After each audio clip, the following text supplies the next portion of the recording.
meditar um pouco na palavra de Deus.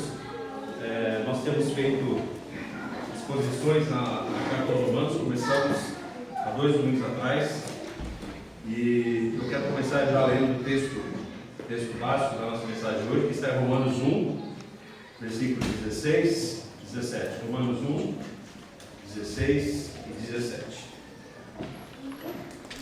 Pois não me envergonhe do Evangelho, porque é o poder de Deus para a salvação de todo aquele que crê, primeiro do judeu e também do grego, visto que a justiça de Deus se revela no Evangelho, de fé em fé, como está escrito: o justo viverá por fé. O grande tema que nós temos na carta aos Romanos é a justiça de Deus, e é o tema da nossa mensagem de hoje também. Então hoje essa mensagem, ela é a mensagem central, é o centro do tema que Paulo desenvolve aqui na Epístola aos Romanos. Nós temos uma longa sessão aqui inicial de introdução, ou de prova, se pudermos assim chamar, que vai do versículos 1 ao versículo 17. E essa sessão nós podemos intitular de Evangelho como revelação da justiça de Deus. Nós começamos com os versos 1 a 7, e nós titulamos o Evangelho de Paulo, mas também podemos chamar de Evangelho concernente ao Filho de Deus, porque ele fala de Jesus naquele trecho ali, onde Paulo fez a sua saudação inicial para aqueles irmãos, e lembre-se que a primeira referência que ele fez a si próprio, ele chamou-se de servo de Jesus Cristo. Paulo, servo de Jesus Cristo. E na sessão seguinte, que estudamos no domingo passado, e os irmãos que estiveram aqui no culto de oração, tivemos aqui uma boa discussão também sobre esse texto, foi bastante produtivo. Ele fez um extenso trecho de ação de graças, onde ele destaca ali a fidelidade daqueles irmãos de Roma, porque o Evangelho, por conta do trabalho deles, se tornou conhecido ali em vários lugares, provavelmente por todo o Império Romano, como nós podemos estudar, e mostrou o desejo de visitá-los. Esse é um ponto que ele fala aqui, que ia visitá-los para ter conforto mútuo, ter algum fruto de conversão também e ter um fortalecimento com as nossas experiências. Os 2 versículos de hoje, eles encerram essa introdução, que vai de 1 a 17, nós vemos 16 e 17. Eles constituem então no tema central, o principal da Carta aos Romanos, o que seria a tese do livro de Romanos. E eles são decisivos para nós podermos interpretar o livro de Romanos. Por isso peço a atenção dos irmãos. Esse texto é a espinha dorsal da Carta aos Romanos. Tudo que Paulo vai dizer ao longo da carta, tudo que ele vai desdobrar, tudo que ele vai explicar, tudo que ele vai argumentar, está em cima desses 2 versos que nós acabamos de ler. E todas as implicações que o Evangelho, que está a falar aqui, tem para a humanidade, tem para a Igreja de Cristo, serão explicados à luz desses textos que nós estaremos estudando hoje. E Romanos é uma carta que vai nos ajudar a entender bem o que é verdadeiramente o Evangelho de Cristo. É um dos tratados mais fortes da palavra de Deus a respeito da doutrina da salvação. Então Paulo vai nos ensinar muita coisa, tem muita coisa incluída, muita verdade incluída aqui nesse texto, né? Antes de fazer qualquer comentário ou mesmo explicação do texto, eu gostava novamente de voltar a ler esse texto e chamar a atenção dos irmãos para algumas palavras que estou lendo, para nós entendermos um pouco o sentido de algumas palavras. Ele começa com pois, ou em algumas versões está porque, os portugueses falam, ou então, os irmãos que estiverem na escola dominical vão estudar métodos de estudo da Bíblia. Uma das coisas que nós falaremos preste atenção nessas conjunções, quando se tem um porquê, um portanto, um pois, alguma coisa veio antes e tem um efeito depois. Então, algo que ele quer dizer que está ligado ao que ele falou antes. Ele diz: porque não me envergonho do Evangelho. O Evangelho nós sabemos que são boas novas, boas notícias de Deus. Isso tem o sentido de proclamação, é algo que é anunciado, não é algo que está latente aí, alguém descobre, não, é algo que é anunciado. O sentido do Evangelho realmente é dar boas notícias. Aí tem o segundo porquê. Por que ele não se envergonha? Porque é o poder de Deus para a salvação. O poder aqui é algo que tem potencial de funcionar com muita força com capacidade. A palavra original no grego, ela é muitas vezes traduzida na nossa língua como dínamo, ou seja, aquele poder, aquela capacidade, sugere algo potente e dinâmico, não uma coisa estática. E ele fala em poder de Deus. Deus é conhecido então através desse poder. Para a salvação, o que a palavra salvação significa? Ela significa libertação, preservação, e na linguagem bíblica ela é algo transcendente. Ela é algo que ultrapassa a nossa capacidade humana de entender. Na literatura bíblica, a salvação é encontrada somente em Jesus Cristo como Salvador. Ela é conhecida, é percebida no presente, mas ela será completamente desvendada no futuro. E ele fala a salvação de todo aquele que crê, e crer aqui é muito mais, nós vamos falar um pouco mais sobre isso, é muito mais que simplesmente uma crença racional, uma crença emocional. Significa confiar-se em alguém com completa confiança. Esse é o sentido de crer aqui. Biblicamente falando, isso só se aplica a Deus e Cristo. Em quem que nós podemos nos confiar integralmente, sem reservas? Somente a Deus. Um dos salmistas fala, ainda que meu pai e minha mãe me desampararem, e pai e mãe são aqueles que estão mais próximos de nós, que cuidam de nós, que nos circunstar, ainda que meu pai e minha mãe me desampararem, o Senhor me recolherá, o Senhor cuidará de mim. Então, em quem nós podemos de fato confiar é no nosso Deus. E aqui então está o sentido de crer, alguém que você sabe que pode confiar, e alguém que você está convencido das suas revelações para com a nossa vida. E ele fala primeiro do judeu e também do grego, podia ser também falado tanto do judeu primeiramente como do grego, não é necessariamente uma ordem cronológica, mas depois entenderemos um pouquinho melhor isso. Ele fala porque a justiça de Deus é revelada no Evangelho. A justiça é uma qualidade de correção jurídica, corretiva, que nós vamos entender melhor. Isso vai fazer muito sentido quando nós formos estudar a justificação lá no capítulo 5. E ela tem um sentido muito forte então de ação redentiva. A palavra revela-se aqui é muito interessante. O Evangelho é algo que não foi descoberto, mas ele foi revelado. Deus fez a questão de revelar. Nós vamos ver um pouquinho melhor na mensagem mais à frente aqui. Então ele tornou-se conhecido, ele foi trazido à luz. No versículo 17 da palavra Evangelho, essa palavra não aparece no original, mas ela foi inserida em referência, porque faz sentido, revelada no Evangelho. É uma forma de dizer de fé em fé. Quando ele fala de fé em fé, é algo assim, do começo ao fim. É uma fé do começo ao fim. Por outras palavras, a fé, ela é a essência do ser cristão. O justo viverá da fé, conforme o texto diz aqui. Ou ele vive por meio da fé. Essa expressão por meio da fé, quando fala que viverá da fé, ou por meio da fé, ou viverá por fé, ela tem um sentido de origem, algo que vem de dentro para fora. Nós entendemos que o justo é aquele que é salvo, foi regenerado pelo Espírito Santo de Deus. O Espírito de Deus implantou a fé salvadora, o arrependimento, e a Bíblia diz que a fé vem pelo ouvir da palavra de Deus, como nós veremos mais à frente. E então essa crença ela vem exatamente porque Deus colocou isso no nosso coração. Como nós vamos estudar no versículo capítulo 3, as mentes corrompidas dos homens não podem buscar a Deus. Eles não têm como, não entendem. Mas quando Deus toca no coração das pessoas, o homem busca a Deus. E Hebreus 11:6 diz que sem fé é impossível agradar a Deus.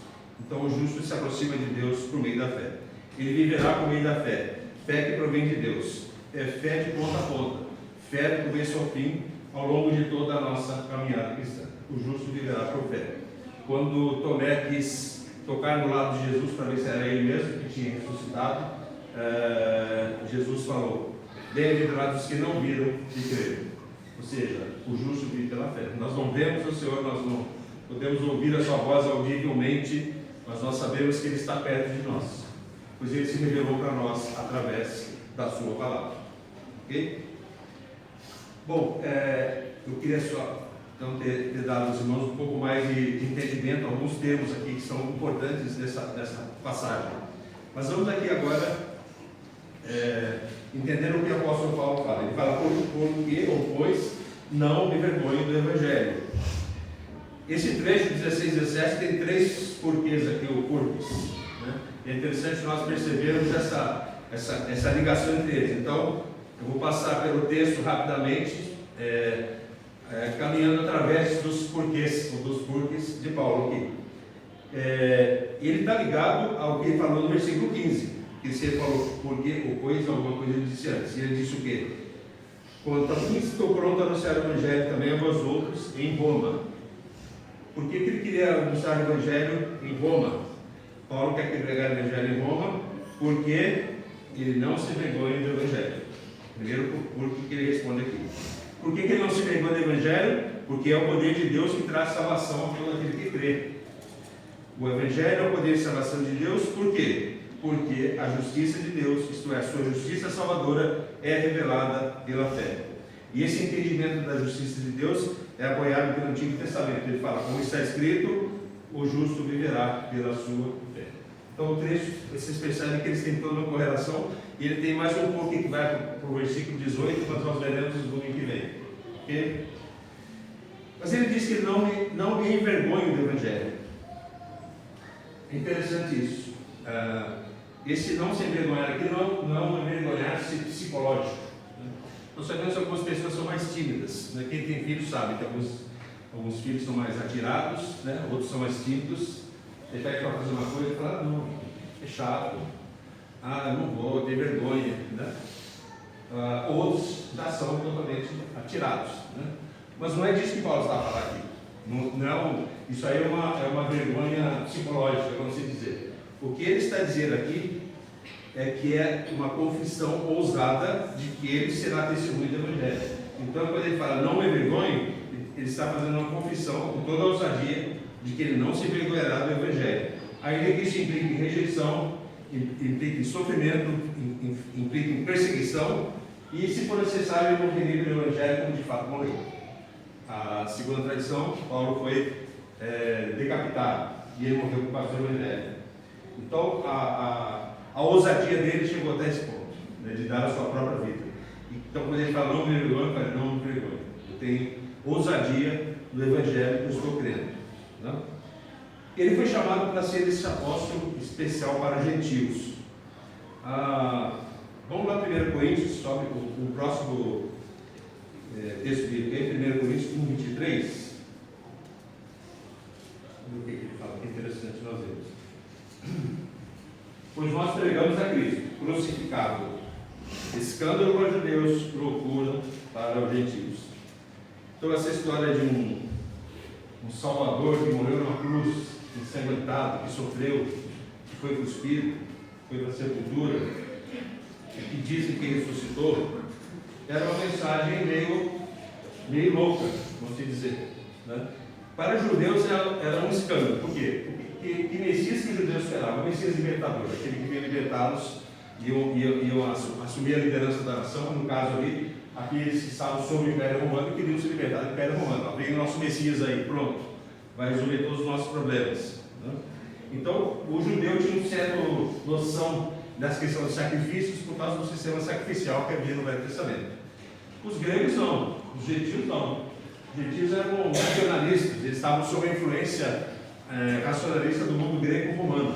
Então, falar em Evangelho, falar no Salvador, um homem ensanguentado na cruz lá, morto, isso aí é uma loucura, uma história de louco.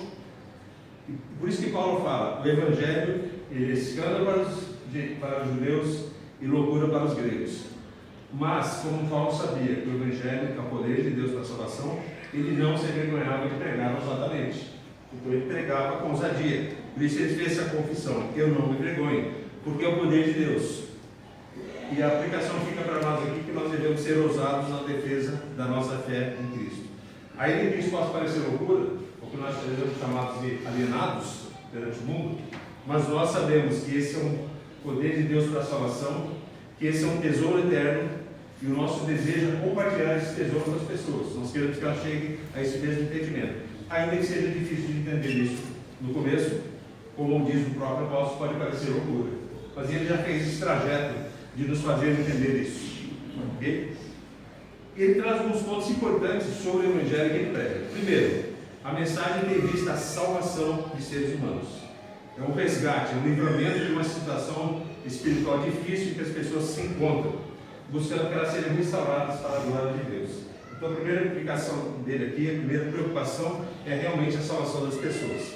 Ainda que elas não entendam, ainda que elas achem que isso seja uma loucura, mas ele se preocupa com a salvação. Segundo, ele fala do Evangelho em termos de poder de Deus para a salvação. A palavra poder é a mesma que ele usou no capítulo 1, versículo 4, quando ele disse que Jesus ressuscitou dos mortos. Ou seja, o mesmo poder que ressuscitou Jesus dentre os mortos. Que aquele Cristo, como eu falei, que foi ensanguentado, cuspido, humilhado, foi para a sepultura. O mesmo poder que tirou aquele Cristo da sepultura e trouxe a vida novamente, esse é o poder que está dentro da mensagem do Evangelho. E é isso que ele defende. O mesmo poder que trouxe a Cristo a vida. Por isso o Evangelho é poder de Deus para a salvação. O Evangelho que salva, o Evangelho que dá vida, o Evangelho que chama, que regenera, que transforma. Por isso nós falamos que aquele que é salvo em Cristo, ele nasceu de novo. E quem dá nova vida?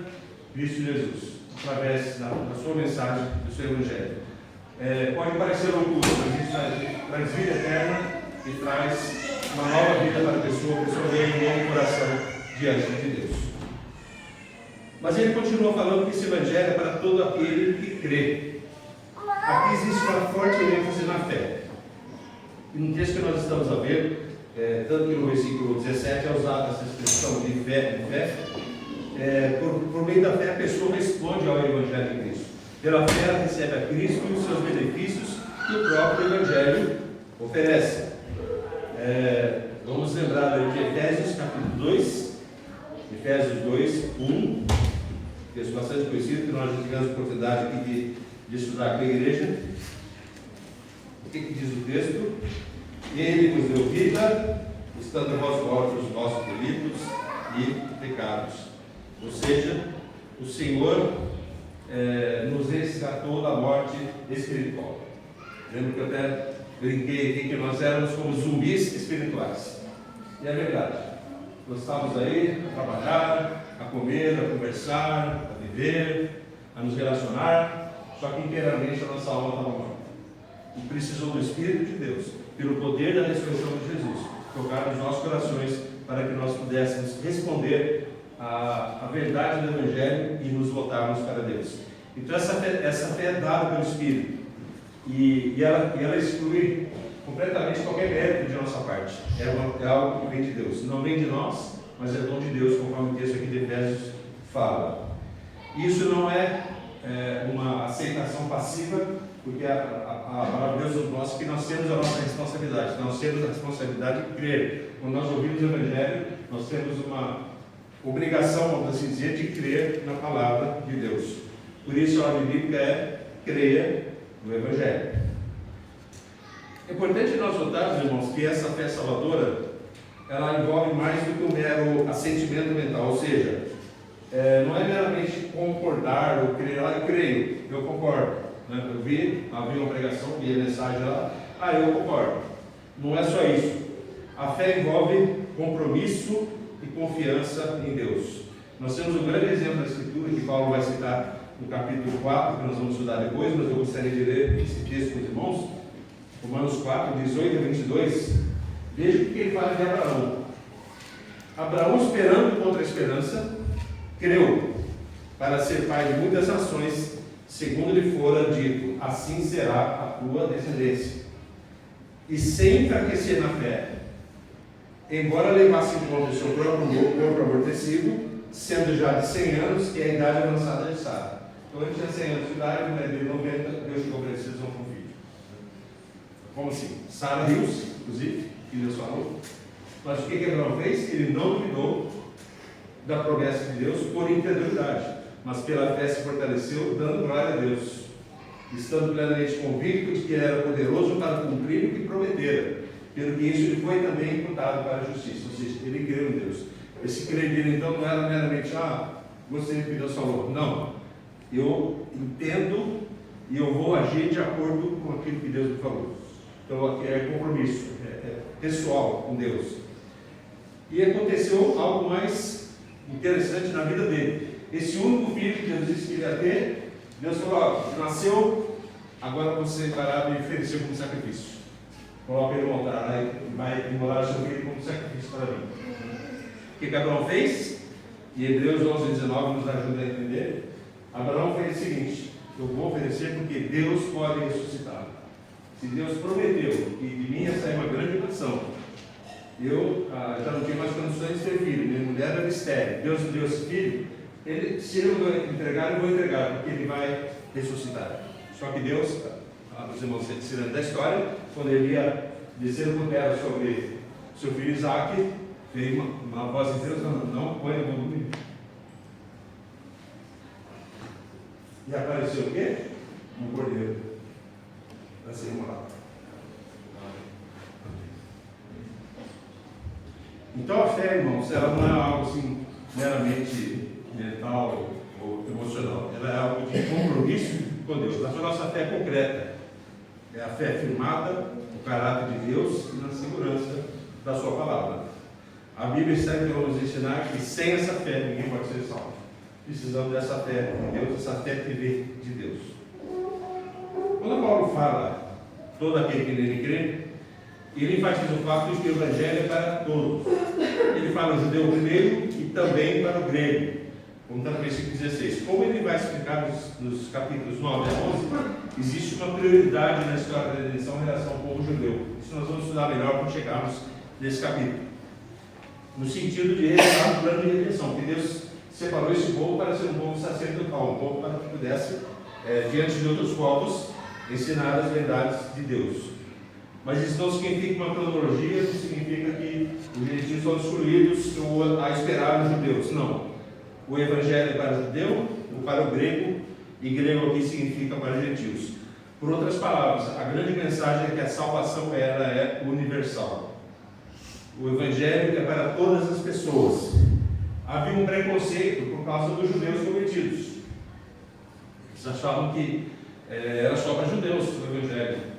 E uma das pessoas, por incrível que pareça, uma das pessoas que tinha esse pensamento, precisou ser tratado por Deus e repreendido, foi o próprio apóstolo Pedro. Imagina, Pedro foi discípulo de Jesus, pediu perdão a Jesus por ter negado, estava no dia de Pentecostes, foi o homem que Deus usou ali naquele início da igreja, aquela pregação que 3.000 pessoas se converteram. O grande Pedro, ele, quando Jesus falou ele, vai na casa de Cornélio. Cornélio era um gentil. Ele falou: não, eu não me misturo com essa gente. Foi o que Pedro falou. Aí Deus teve que dar uma visão para ele, para mostrar que aquilo que Deus purifica não deve ser considerado imundo, para fazer ele lá para salvar o Evangelho também para gentios. O Espírito Santo também vai crescer sobre gentios, não só sobre os judeus. Mesmo depois disso, lá para frente, nós vemos na carta de Gálatas, Paulo também teve que repreender Pedro por causa disso, porque ele ainda estava com essas ideias meio judaizantes, ele não estava querendo ser visto junto com os gentios, estava com vergonha de estar com os gentios. Então Paulo teve que repreendê-lo também. Então a Bíblia deixa claro que o Evangelho é para todos, sem exceção. Todas as etnias, todas as classes sociais, seja rico, seja pobre, pessoas que aos nossos olhos sejam muito boas, ou pessoas que aos nossos olhos sejam muito más. O Evangelho é para todas elas. Pense numa pessoa, como a gente diz no Brasil, que tu não queres ver nem pintado. Pensa a pessoa ruim mesmo, que tu conhecesse durante a tua vida. O Evangelho é para ela também. O Evangelho é para todos. Porque o Evangelho transforma. O Evangelho transforma um pecador da pior espécie. Ele transforma um Paulo que era perseguidor de cristãos, perseguidor do Evangelho, perseguidor de Cristo, que mandou matar pessoas por causa dessa perseguição, mas Deus transforma. Então, a mensagem que ele dá aqui: o Evangelho é para todo aquele que nele crê. Versículo 17: o coração do Evangelho pregado por Paulo é o que ele chama de a justiça de Deus. Esse é o tema central da carta aos Romanos, a justiça de Deus. E ele vai usar essa expressão em alguns momentos ao longo da sua epístola e também em outras epístolas. Se os irmãos prestarem atenção, vão ver como ele vai falar várias vezes sobre a justiça de Deus. O que é a justiça de Deus? Para mim a pergunta: o que é a justiça de Deus? Para alguns pode parecer um termo assim fácil de entender, Mas quando começas a pensar nesse tema, o que significa essa justiça de Deus? Existem algumas discussões teológicas sobre isso. Alguns referem-se ao fato de Deus ser reto e justo, então Deus é reto, Deus é justo, e é verdade, não está errado. Outros dizem que é o poder salvador e transformador de Deus, e por isso ele é justo. É uma interpretação também correta, não está errado dizer isso, mas é a interpretação que faz maior sentido aqui no sentido contextual. O que é o sentido contextual? O que Paulo está dizendo aqui, o que ele está dizendo em outros pontos da sua carta, em outros pontos da sua epístola. O que faz mais sentido aqui é que a justiça aqui é o presente de Deus, é o dom de Deus para pecadores que não merecem. Isso é a justiça de Deus. É uma justiça que ele atribui de forma imerecida. É uma provisão de Deus para pecadores. Isso se chama, cantamos aqui, perdão e graça. Isso se chama graça. A justiça de Deus atribuída a pecadores se chama graça. Ele é o autor dessa justiça, portanto, essa justiça é a única que tem valor diante dele. Nenhuma justiça humana vai ter valor. Para podermos entender melhor o sentido de justiça aqui em Romanos, é a justiça que Deus atribui ao homem em oposição à justiça humana. Ela é totalmente oposta à justiça humana. É a justiça que Deus dá gratuitamente ao pecador, está baseada no ato legal de Deus declarando o pecador justo. Ele não é tornado justo, mas ele é considerado justo diante de Deus pela fé em Cristo. Conforme nós vemos lá em Romanos 4:5. Mas ao que não trabalha, porém, querendo aquele que justifica o ímpio, a sua fé é atribuída com justiça. Ou seja, pensa no ímpio, aquele pior pecador, mas ele pode ser justificado pela graça de Cristo, então ele recebe em si a justiça de Deus. Então esse é um sentido bem forense, legal, brasileiro, legal aqui, é sentido não é fiche, é legal, é jurídico, né? Sentido jurídico mesmo, que nós chamamos de forense, o que diz respeito à nossa salvação. Isso implica diretamente no perdão dos nossos pecados. Então, quando ele nos atribui a justiça, ele está a perdoar os nossos pecados. Vamos ver melhor isso na segunda carta aos Coríntios, capítulo 5. Segunda aos Coríntios 5.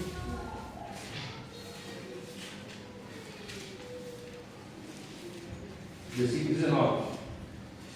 Ele diz: a saber que Deus estava em Cristo reconciliando consigo o mundo, não imputando aos homens as suas transgressões, os seus pecados, justiça de Deus, e nos confiou a palavra da reconciliação. Verso 21, aquele que não conheceu o pecado, ou seja, Jesus Cristo, Deus o fez pecado por nós, ou seja, todo o nosso pecado, toda a nossa culpa foi lançada sobre Jesus, para que nele fôssemos feitos justiça de Deus. Isso é justiça de Deus. Pecadores que não merecem salvação, pecadores que mereciam o inferno da condenação eterna, agora são justificados por Ele, pela morte de Cristo e pela morte vicária de Cristo na cruz. Então, ele explica claramente que o dom da justiça de Deus está diretamente associado ao perdão dos nossos pecados, ao perdão das nossas transgressões. Vamos fazer aqui uma analogia para os irmãos entenderem um pouco melhor. Imagine um criminoso de alto grau, criminoso daqueles, os irmãos de Portugal aqui acompanharam aqueles 5 que fugiram do Vale dos Judeus. O Vale dos Judeus é um presídio de segurança máxima, certo? Em Portugal. Escaparam, depois foram recapturados. Eram pessoas de alto grau de periculosidade. São pessoas de alto grau de periculosidade, são criminosos. Então imagine um criminoso que matou muita gente, fez muita atrocidade. Ele tem uma condenação tão longa, ou às vezes uma pena perpétua, que ele vai morrer na cadeia. Ele está lá, não vai acontecer nada mais com ele. Ele não pode fazer nada, por mais gestos de boa vontade que ele tem, de bom comportamento, ele sabe que vai morrer na cadeia, porque ele fez crimes, fez atrocidades e ele não poderá ir embora de forma nenhuma. Há um certo dia, quando o menos espera, está lá na sua rotina normal, presidiário, aparece lá um advogado, um agente presidiário e diz: tu podes ir embora. Por causa de um indulto presidencial, a tua pena foi cancelada. Não sei como é a lei em Portugal, mas no lugar que nós temos isso com frequência é nos Estados Unidos, o presidente ele pode dar um indulto presidencial, inclusive para pessoas que estão condenadas à morte nos estados onde tem lá a pena de morte. Então, esse preso hipotético que nós estamos a falar aqui, ele recebeu essa visita, falou: vai para casa, tu não deves mais nada, tu não mereces nada, mas a tua dívida foi perdoada, vai para casa, vai embora, estás livre. A justiça forense, então, a justiça legal, cancelou definitivamente os motivos pelo qual ele havia sido condenado e libertado. Fazendo então essa analogia, esse criminoso terrível, vocês estão a pensar aí, quem pode ser esse sujeito terrível? Somos nós. Assim nós éramos diante de Deus. Nós estávamos condenados diante de Deus porque nós transgredimos a lei de Deus. Nós somos transgressores da lei, estamos longe de Deus. E mesmo que essa comparação aqui não seja muito perfeita, o nosso Deus é perfeito. Foi isso que Ele fez conosco. Conforme nós vamos ler aqui em Paulo, e nós vamos ver mais à frente, todos os homens descumpriram invariavelmente a lei de Deus. Ninguém aqui pode dizer: eu fui 100% a vida inteira santinho, tudo certinho, nunca fiz nada errado. Né? Eu não posso dizer, eu sou o primeiro aqui a me entregar. Né? Então nenhum de nós pode dizer isso. O que a palavra de Deus ensina? Se tu falhaste em um ponto da lei, falhou em todos. Então todos nós transgredimos a lei de Deus. E a Bíblia nos ensina que Jesus, Ele, pela sua morte na cruz, Ele veio morrer para homens injustos, pecadores, invariavelmente perdidos. Deus veio morrer por nós. Então, isso que aconteceu com o nosso presidiário hipotético é o que Deus fez conosco. Nós estávamos condenados, não tinha o que fazer, estava lá. Mas Deus prova o seu amor para conosco em que Cristo morreu por nós, sendo nós ainda pecadores. Lemos isso lá em Romanos 5:8. Nós nada merecemos. Deus cancelou nossa culpa, nos deu a justificação. Justificados, pois pela fé temos paz com Deus. Romanos 5:1. Então a justiça de Deus cancelou nossa culpa e nos deu a justificação. A justiça de Deus foi atribuída a nós e nós fomos declarados justos, mesmo não merecendo. E o que faz toda a diferença, tanto no texto que nós vemos ali, em Romanos 5:8, também no texto lá de Efésios 2:1-4, que é o texto que nós já mencionamos aqui, quando fala a expressão mas Deus. Nós estávamos mortos em delírio, pecados, seguindo o curso deste mundo, das potestades do ar, estavam perdidos nas nossas transgressões, mas Deus. A grande diferença, o grande ponto de viragem que nos traz a salvação. A grande diferença ocorre por causa de Cristo, o único ser perfeito, homem em Deus, que cumpriu plenamente a lei de Deus. Ele entregou-se na cruz, derramando seu próprio sangue para a nossa redenção. Isso significa justiça de Deus. Essa é a justiça de Deus, revelada pelo Evangelho, revelada pela pessoa de Cristo Jesus. E no versículo 17, Paulo nos apresenta pelo menos 3 coisas sobre a justiça de Deus. Primeiro, ela foi revelada, como já dissemos. Ela não foi descoberta, ela foi revelada, foi uma iniciativa do próprio Deus. Esse verbo revelar, ele vem de uma palavra que é a mesma raiz da palavra Apocalipse, que significa revelação. Apocalipse nos lembra de escatologia, nos lembra de coisas dos últimos tempos. Então ele tem um sentido histórico. Refere-se à justiça de Deus como uma concretização histórica de algo que não existia antes, pelo menos para nós aqui, mas que Deus manteve oculto, mas significa que um evento no final dos tempos invadiu a história, ou seja, um evento escatológico entrou na história. Esse evento escatológico é o Evangelho de Cristo. Já existia no coração de Deus, o plano de redenção de Deus estava a ocorrer ao longo, inclusive, do Antigo Testamento, mas Deus manteve de certa forma oculto para ser revelado em Jesus Cristo. Portanto, a justiça de Deus que nós falamos agora, ela se tornou uma realidade histórica na obra salvadora e completa de Jesus Cristo. Então, a justiça de Deus é algo que, como se estivesse escondido, e hoje ela nos foi revelada pelo Evangelho. O texto fala que a justiça é revelada de fé em fé. Como já vimos, essa expressão significa fé do começo ao fim. É uma forma enfática de sublinhar a centralidade, a importância e a exclusividade da fé. O dom da justiça de Deus é recebido não por méritos nossos, méritos humanos, mas pela graça de Deus.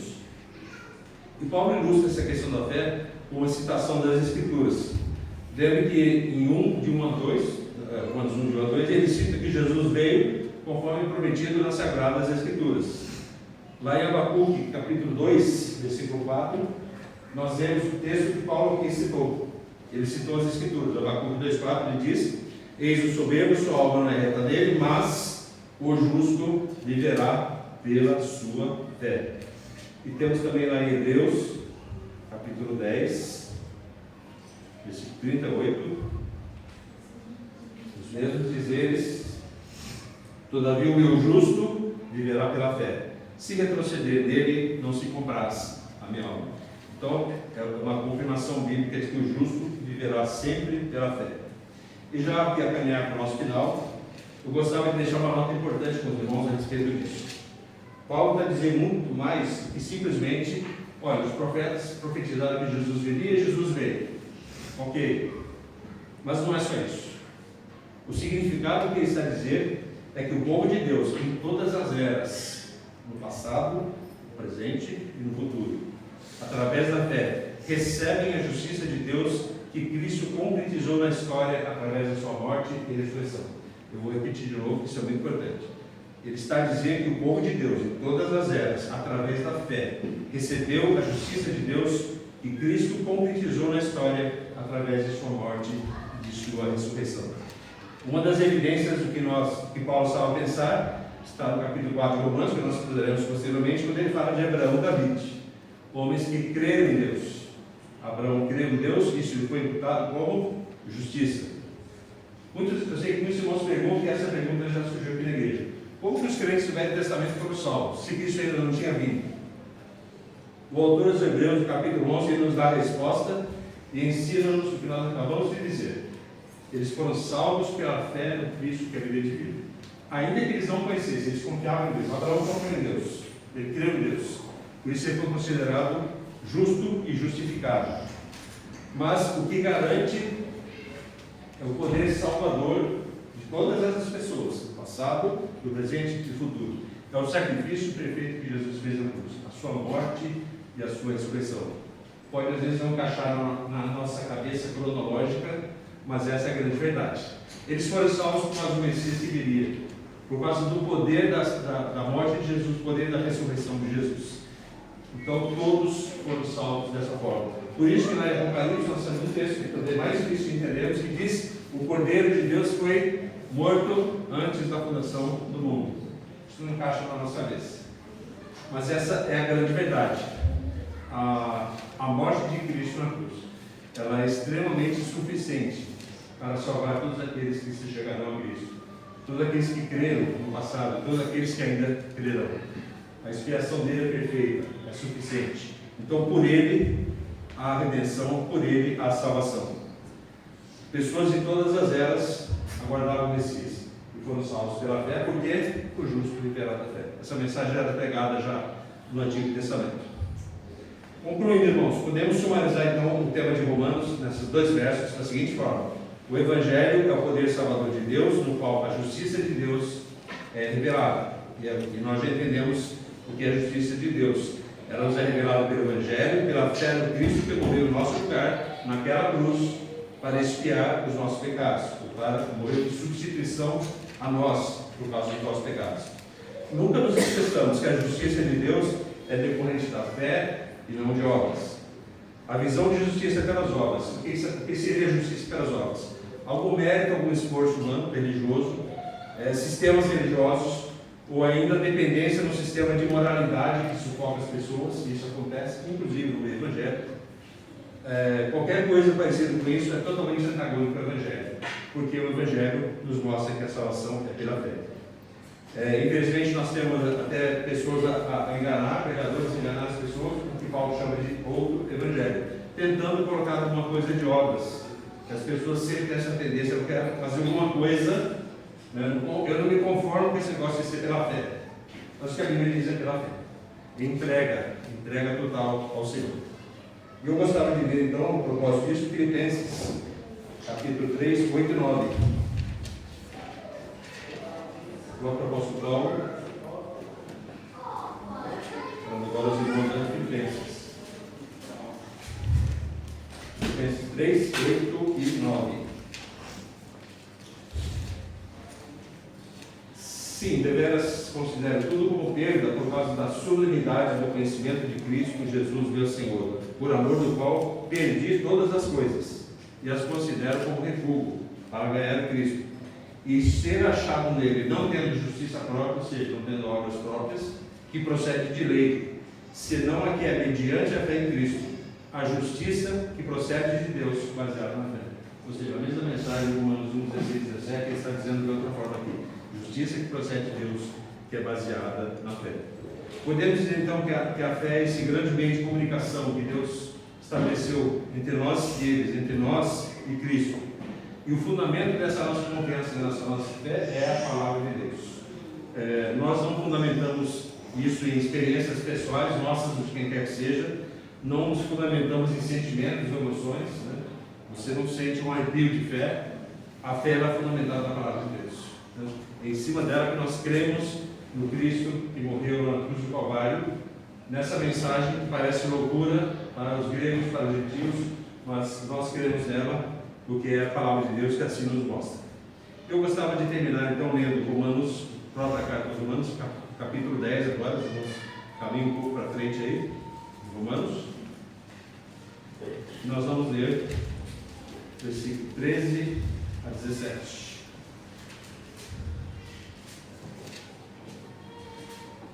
Falando sobre a pregação do Evangelho. Lembra-se do texto que nós temos hoje na abertura do culto? Isaías 55, porque todo aquele que invocar o nome do Senhor será salvo. Paulo cita aqui Romanos 10, 13. Porque todo aquele que invocar o nome do Senhor será salvo. Como, porém, invocarão aquele que não creram? Como crerão naqueles que nada ouviram? Como ouvirão se não alguém pregue? Como pregarão se não forem enviados? Como está escrito: quão formosos são os pés dos que anunciam coisas boas. Mas nem todos obedeceram ao Evangelho, pois Isaías disse: Senhor, quem acreditou na nossa pregação? As pessoas já achavam loucura a pregação. E assim a fé vem pela pregação, e a pregação pela palavra de Cristo. A fé é verdadeira, aquela fé que Abraão teve, que nós vimos aqui, ela só pode acontecer baseada na palavra de Deus, não qualquer outra coisa, mas ela é proveniente da palavra de Deus. E cabe a nós anunciar o Evangelho de Cristo através da sua palavra. Não tem outra fonte que nós vamos usar aqui para poder falar a respeito de Cristo Jesus. Então, que Deus possa nos abençoar, possa nos fortalecer, que nós possamos lembrar, possamos entender essa questão do Evangelho de Cristo, da justiça de Deus. Isso será muito falado ao longo da carta aos Romanos, e tudo que Paulo vai falar está ligado então ao que nós podemos falar hoje. Eu convido os irmãos agora a cantar o hino, o nosso grupo de louvor vai vir aqui, o hino que fala sobre o Evangelho, a nova do Evangelho. É um hino já antigo.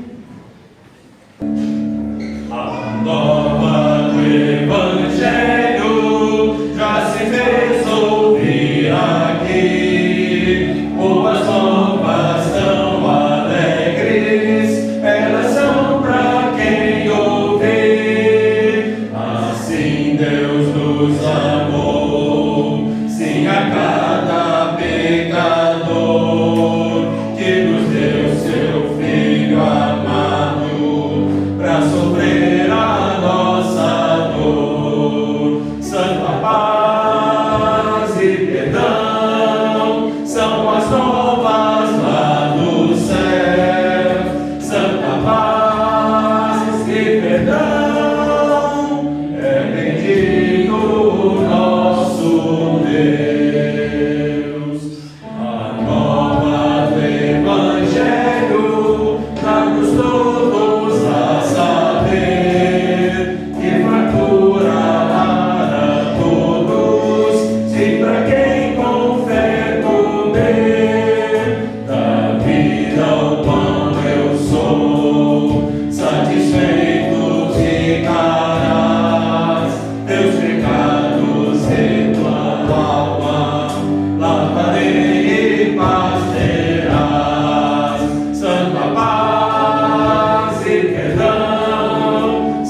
deixar. Não vos demoreis então, não vireis os vossos olhos, ó fugir da perdição. Santa paz e perdão são as novas lá do céu. Santa paz e perdão é bendito o nosso Deus. Mas o Evangelho jubiloso somos pois o amor de Jesus Cristo dá perdão mediante a fé. As novas se vos dão, e já vem o Salvador, tão bondoso e poderoso, que perdoa ao pecador. Santa paz e perdão são as novas lá do céu. Santa paz e perdão é bendito o nosso Deus. Vamos orar.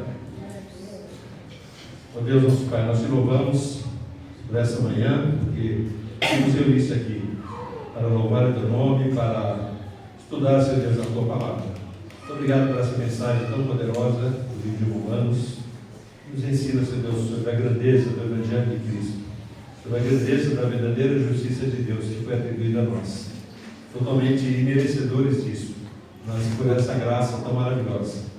Muito obrigado, Senhor, por isso. Muito obrigado por esse amor tão grande. Muito obrigado, Senhor Deus, porque o Senhor olhou para nós. Nós podemos estar aqui. O fato de estarmos aqui nessa manhã, podemos louvar o teu nome, podemos cantar, é porque o Senhor foi propício a nós, é porque o Senhor realmente transformou nossas vidas. Senhor, fortalece-nos para que possamos sempre compartilhar o teu Evangelho e que o teu Evangelho possa alcançar aqueles queridos nossos, sejam familiares, sejam vizinhos, amigos, colegas de trabalho. Possamos ser sal e luz para eles também. Senhor, muito obrigado por cada vida que entrou aqui nessa manhã. Peço que o Senhor nos despeça com tua paz. Nos dê uma semana abençoada na tua presença. Que o Senhor possa realmente estar presente na vida de cada família. Então, o que nós pedimos e agradecemos.